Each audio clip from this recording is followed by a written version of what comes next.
Bali, dito rin kayo pupunta kapag magpapadropping kayo ng sasakyan. Okay, magandang umaga sa inyo lahat mga dre. On the way pa lang tayo sa first booking natin ngayong araw. Yung matagal din ako hindi nakabiyahe kasi nag-uulan-ulan, no? Mga bagyo. Tapos inasikaso natin yung ano natin, CPC natin, dropping. Turn right on Park Avenue Gate. Bale, dito yung ano natin, pick up natin. Papasok tayo dito sa Vermont Park.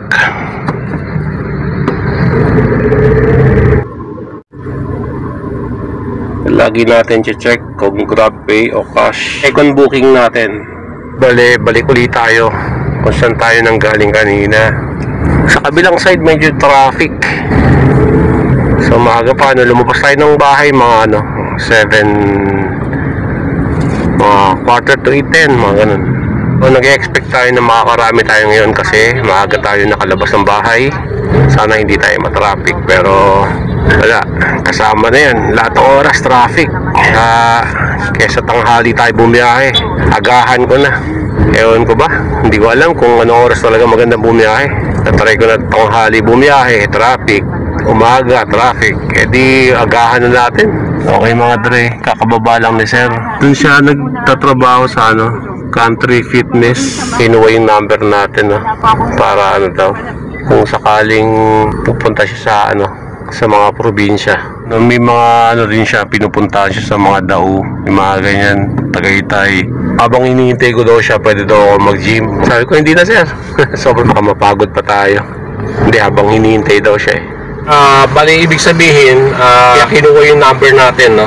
Para may contact lang siya sa atin. Pero ibubook pa rin niya kay Grab kasi kailangan din niya ng resibo. Company niya magbabayad ng wala yung number natin. Pero papasok pa rin kay Grab yun kasi kailangan nga ng resibo. Yun ang tamang paliwanag. Bali, na-stress din tayo dun sa paglakad ng natin, CPC natin, no? Sa LTFRB pati kay LTO. Paki-correct mga dre, no? For dropping ba tawag dun sa private to for hire, no? Dami palang mga kailangan bayaran na, no? Every year. So, dapat kasi ito bago tong sasakyan namin eh. May 3 taon ka libre na rehistro sa LTO. So kapag nalipat na sa public o for hire, napa-dropping na namin to, kailangan na namin parehistro to sa LTO every year. Hindi ko lang alam kung magkano yung, kasi every year magbabayad ka ng renewal ng CPC. Every 1.5 years ang alam ko. Hindi mo na kailangan paabuti ng 2 taon kasi baka ma-penalty ka. Nagtataka ako, sa mga taxi, sa mga jeep o mga bus, mga ganun, ang renewal nila, hindi ako nagkakamali, umaabot ng 5 years. Pero tayo mga TNVS, 1 taon kalahati lang. Okay, ito yung pangatlong booking natin. Kakababa lang. Para po sa filing ng Certificate of Candidacy ay September 20. Tumambay muna tayo dito sa nag-offline muna ako sa Grab. Dito ako malapit ngayon sa City Hall ng QC.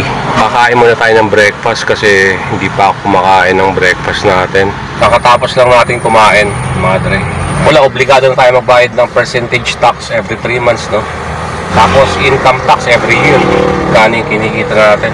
Pre, magtabi na rin tayo ng pera natin sa natin, pagbayad sa pag-renew ng natin, CPC natin.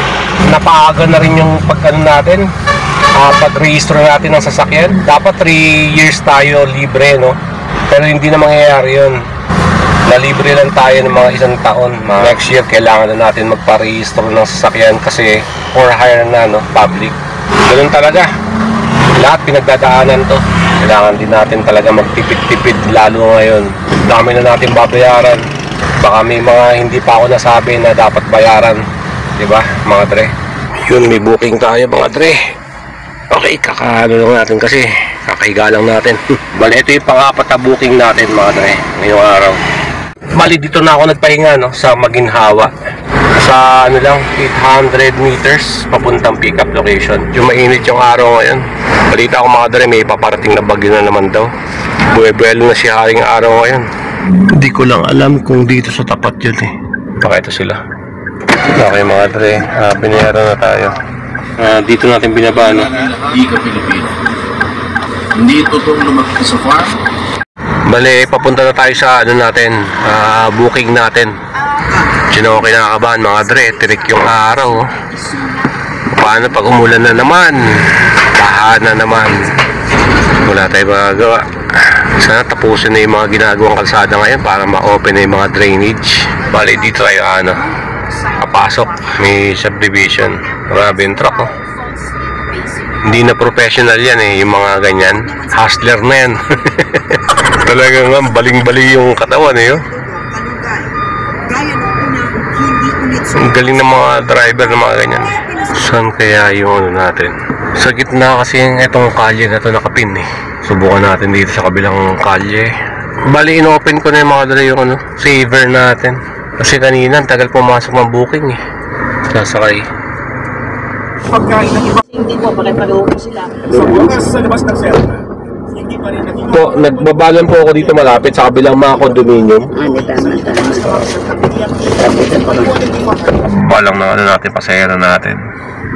Dito ngayon tayo sa loob ng St. Ignatius. Antay kaya ako ng booking dito, para hindi na tayo, medyo traffic yung labas Yun mga dre, sabi ko na nga, naghintay tayo dito ng booking sa loob ng St. Ignatius. Hindi muna tayo umalis dito. Puti naman pumasok ng booking. Bale, ito yung booking natin na pumasok. Medyo malapit lang din yung natin, yung pick up. Nasa 400 meters lang.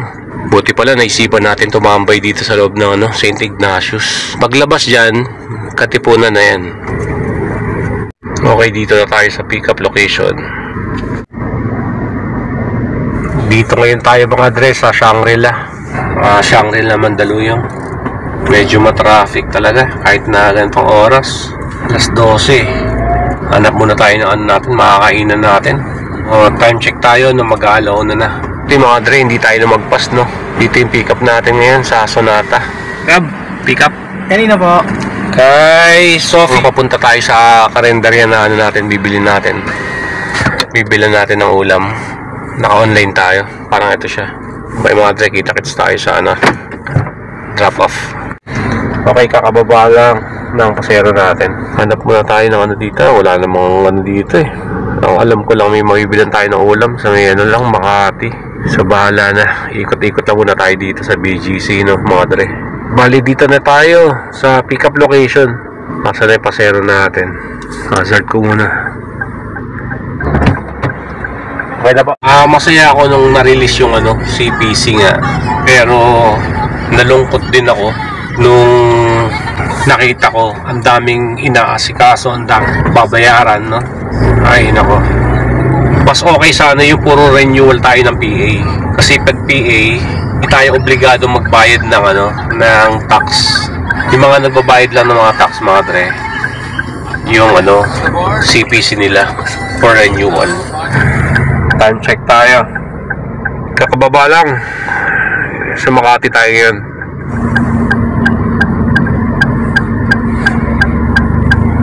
Still waiting tayo ng booking na papasok. O habang tayo papunta tayo sa sa Malugay Street kasi total na sa Makati na lang tayo. Punta tayo sa Malugay Street para bibilan natin ng ulam. Maraming karinderya doon na tikit-tikit. Ayoko kasi yung mga nabibili dito yung nakabalot na. Parang masarap kumain dyan Ramen Nagi. Ang tao. Mahirap lang yung paradahan dito sa Makati. Grabe yung lubak na yan. Talagang lubak So dito muna tayo bibili ng ulam. Dito yung may nakakilala sa atin. Nabati tayo. Follower doon natin. Sa mga dre, bili muna tayo ulam. www.evennext99.com. Join us now. Anong hanap buhay mo? Kamag-anak mo ba si Boy Adan? Init. Mga karinderya kasi dito, yung mga ganyan, hindi kasi nila pinaplastic muna yung yung mga tinitinda nila. Ayoko kasi yung mga naka-plastic Marami din dun sa Balero. Ito lang nabili natin Kalat Yan talaga Pero pag may uupo sa sa tabi natin, tinatabi ko yan.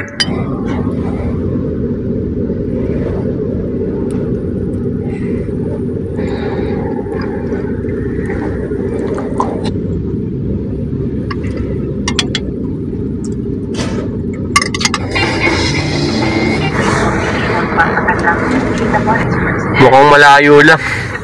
Pero 2 kilometro lang yung tinakbo natin. Dito rin sa Makati nagpahatid. Ang problema kasi, daming stoplight na dinaanan. Okay, ito yung booking na pupuntahan natin. St. Paul College of Makati. Yung St. Paul pala dito. Alam ko lang St. Paul, Pasig, Quezon City. So, ngayon lang tayo nakapag-pick up dito. Ito yung sasakay sa atin. Okay, may booking tayo. Makati pa rin. 100 West. 99 pesos lang. Kanina pa nanggigigil si Haring Araw. Di man lang kumilimlim. Paka-arrive lang natin dito sa pick-up location. Opo. Nasa may kanto lang po kami. Ayun tayo sa PITX Paranaque. Advice ko lang sa inyo mga dre, no, yung mga gusto pumasok kay Grab, ipon-ipon na kayo. Renewal lang ng PA, no? Wala pang prangkisa, wala pang CPC. Kasi pag lumabas na yan, nako, may booking tayo. Carry naman, basta may ipon lang. Pwede nyo naman lakarin kasi may mga sa likod ng LTO, sa tabi ng LTFRB, no, yung mga doon, may mga naglalakad ng mga papeles. Ang singil nila nasa 7,000 mahigit. Sino na maglalakad sa LTFRB saka sa LTO. Pero yung nagastos namin siguro mga 3,000 lang, wala pang 3,000. So may booking tayo ngayon pupuntahan. Alright, so papunta na tayo sa booking natin. Malamang sa malamang kasi puro Chinese yung nakatira dito. Halos. Saan kaya yun? Okay, ito yung booking natin. Grabe, tagal lumabas ng ng sasakay. Pinabante tuloy tayo ng guard. Hindi ko alam sa tayo tatambay dito ngayon. Maya maya lalabas na tayo dito.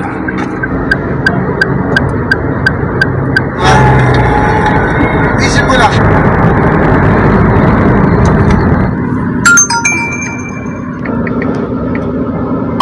Okay, dito yung drop-off natin sa Okada. Tapos may pumasok dito rin din yung pick-up. Yung kakapasok na booking sa atin. Ayos, oh. Kala ko armored car eh. Bulletproof.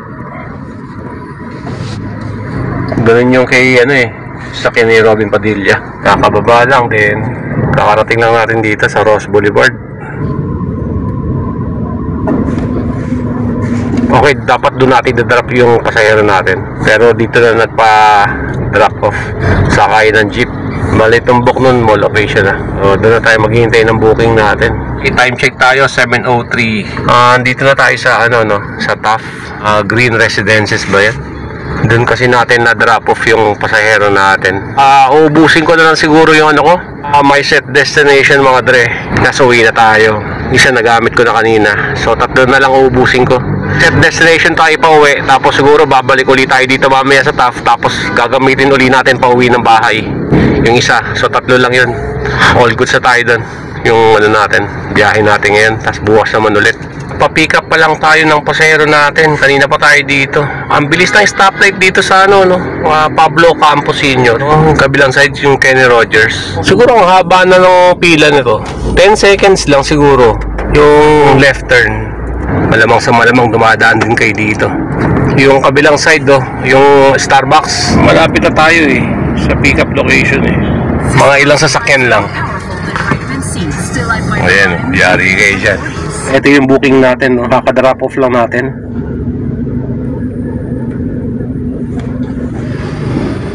Robinson's Galleria tayo ngayon. May pumasok sa atin na booking. Kabaybayin ko na sana yung daan pa uwi ng bahay madre. Pick up dito sa SM Mega Mall. So alanganin yung natin. Buti pinasingit tayo. So uwi na rin tayo kasi medyo masama yung pakiramdam natin. Kakagaling ko lang din kasi sa trangkaso. Sinipon na naman kasi yung bulinggit ko Nahawa niya ako. Kakagaling ko lang. Kaya medyo matagal tayong nagpahinga sa bahay kasi bumagyo pa, 'di ba?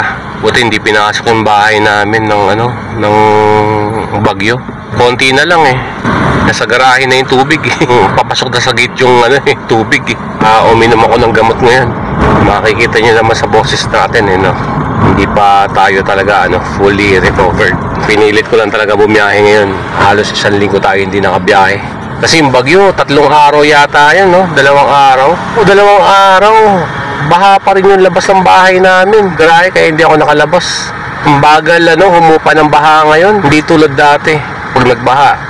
Siguro 1 oras lang o 2 oras. Medyo malaki na yung binaba ng baha. Pero ngayon, parang parang gusto magbakasyon ng baha dun sa pas ng gate namin. Okay, nasa Mega Mall na tayo mga dre. Papasok na tayo sa Building B, labas daw ng department store. O nga pala, araw ng Tuesday ngayon mga dre. Time check tayo. Dehins pa tayo kumakain mga dre.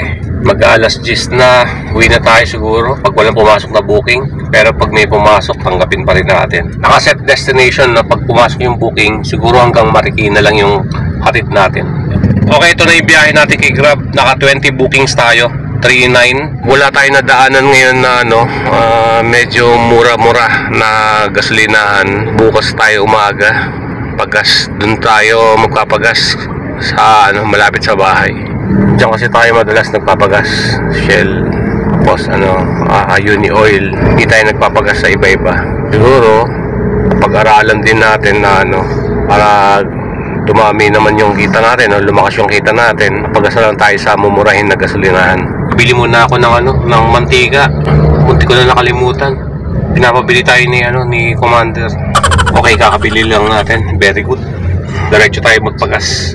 Natuto ka sa usapan namin. Pangako mo daw kayo. Pagas na ako para bukas wala na tayo iniintindi pag bumiyahe tayo. Mas mura kasi gasolinahan dito sa Felix Avenue. Ayun 51.60 yung unleaded. Full tank unleaded, boss. Full tank po. Unleaded. Bali, ito kasi yung naging konsumo ng gas natin ngayon. So tingin ko mga 1.3, mga ganyan. 1.269. Full tank na, abot na 1.270. O sana bumuti na yung pakiramdam natin para bukas makabiyahe ulit tayo. Hanggang dito na lang muna yung video natin mga dre. Kita-kits tayo sa susunod na gagawin natin video, Ingat po kayo lahat. God bless po sa inyo lahat. Ako nga pala mga dre, shoutout nga pala kay Sir Ray o Sir Ray, yung galing Amerika, nakakilala sa atin sa na-pick up natin sa BGC. Shoutout sa iyo dre. Kasama niya yung family niya.